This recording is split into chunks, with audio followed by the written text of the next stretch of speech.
This is, in short, with Mduma Baso. Hey, comrades, allow me to balance you, especially the average minds.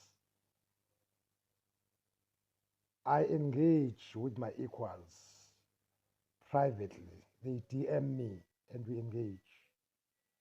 But small minds, I teach. I do not react to stupid comments based on stupidity. But the average, privately, we engage and reason together. Angazi noma ngizwakala yini. I engage with my equals. The rest I teach. Listen to my teachings. Noma ungakhomentanga ngoba ulalela o 3-5 seconds. Then once wakhulunywa ngonhlanhla negatively uyavala. I know that mentality, it's an old phenomenon from the days of Ubuthelezi. Once wathi ugatsha this khona abantu abavala indlebe zabo basafuna ukuzwa because abafuna amaqiniso ngobuthelezi. Kanti ubuthelezi wa-admita naye nearing his grave ukuthi ngiwenzile amaphutha elikhulu engilenzile ukubeka uMisuzuki njengenkosi. Siyamxolela ubaba mdala, ngeke simambele maqhubu, simfisela indlela enhle ijeni yakhe after life. Nakunhlanhla-ke manje same phenomenon nakuMandela. Once wathi uMandela wadayisa ngezwe, hhayi khona sebevala bakuthuke, bakubize ngesilima, bakubize ngomxhili bakwakhehla, bakubize ngayo yonke lento ngoba manje-ke usubathathe in what they covenantally believe in without any facts. Ubatshela ama-facts abasalalelanga. Now-ke uNhlanhla-ke his turn has come to lure people, to deceive people, to appear angelic, yena messiah to abantu abamnyama because of desperation.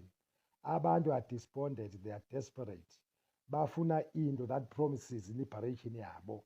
I understand, but awube open-minded, ulalele. Some of us, they are not scared of death. Kuyosala kushiwo ukuthi khona abantu abangakusabanga ukufa balikhuluma iqiniso ngesikhathi sakho sebengasekho. I'm not scared of any death. Martin Luther the Jr. said, our lives begin to end the day we begin to ignore matters that matter. Ama-matters uyona abalulekile siwa-ignore, sibe silent about them for the fear of death, because this system that we are currently subjected to has instilled a mentality of fear amongst us. So niyasaba, ningamagwala, anizenzanga, nenziwe system. But some of us, they are not subjugated to such system. We are brave. Sikhuluma amaqiniso with ukuzethemba nesibindi. La la la la la la la. Khona-ke ongizwayo. There is a saying ethi-ke, a man with one eye is a king amongst stupids. It's a king amongst the blind. Ba-blind balandela umuntu oneselilodwa basuweni. Ubani-ke oneselilodwa? uNhlanhla. Ubani-ke impumputhe? Yinina. Sizama ukunivula amehlo-ke, abanye benu ayavuleka. Check ama-likes versus ama-comments. Maningi phela ama-comments are-negative, but ama-likes maningi because abahlakaniphile bakhetha ukulalela bayithande i-content, bangasho lutho, and they allow themselves to be educated enough to make up their minds and their decisions independently, but after empowerment through the content that we present here, which is facts-based, well-researched. Whatever I say here is informed by truth and reality.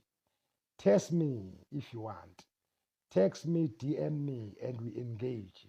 But I only engage with my equals, not the fools. like you. Right.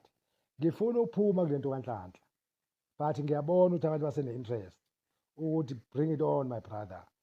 All that I'm saying is factual. Hhayi ngutshele nje iqiniso. Uthe uma imeja kuNhlanhla after senconywe uMalema, kwawuthwala ekhanda ukuthi ngempela angaba ucommissioner. Usedlulile kucommissioner onational. Ufuna manje ukuthi abe uminister. Usedlulile kuba uminister. Usefuna ukuba uTraore of South Africa, upresident of the country, ngoba uhlohliwe niyamhlohla.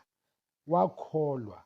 Uyabona njengamanje yena as a police officer, usexambukele kade ngizwe nje usengene endabeni ze-labor, i-labor force which is ama-labor unions. Uyawagxeka manje ukuthi uthi the more ama-executives they want more money, or ama-employees want more money, you know what I mean, people in the position of management, leadership, supervisory, kusho less employment, kusho ukuthi uma ama-salaries ekhathwa abantu, that means more employment. What a stupidity. UTraore azange abulala abantu bakubo for him to emerge as the leader eBurkina Faso. Akakaze azabulala abantu bakubo.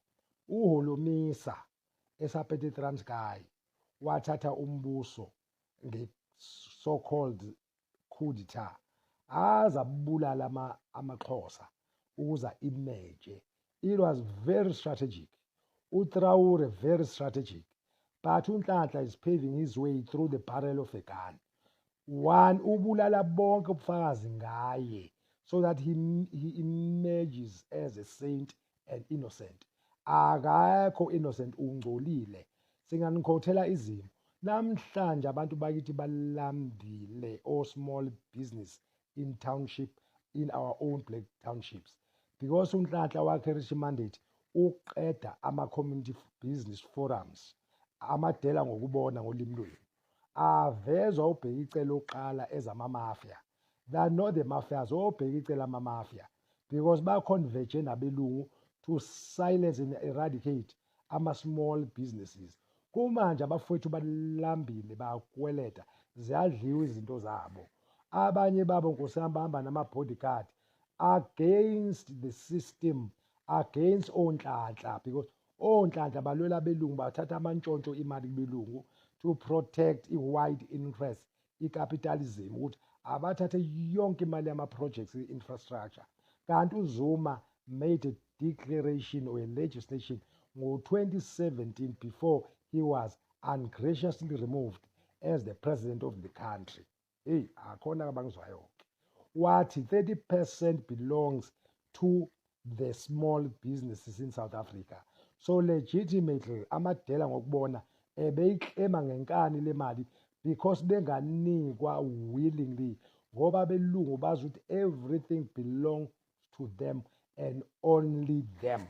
So-ke these white people-ke ba-unite against, balwa ne-system. Abelungu-ke bahlaniphile bayazi ukuthi umnyama udakwa imali.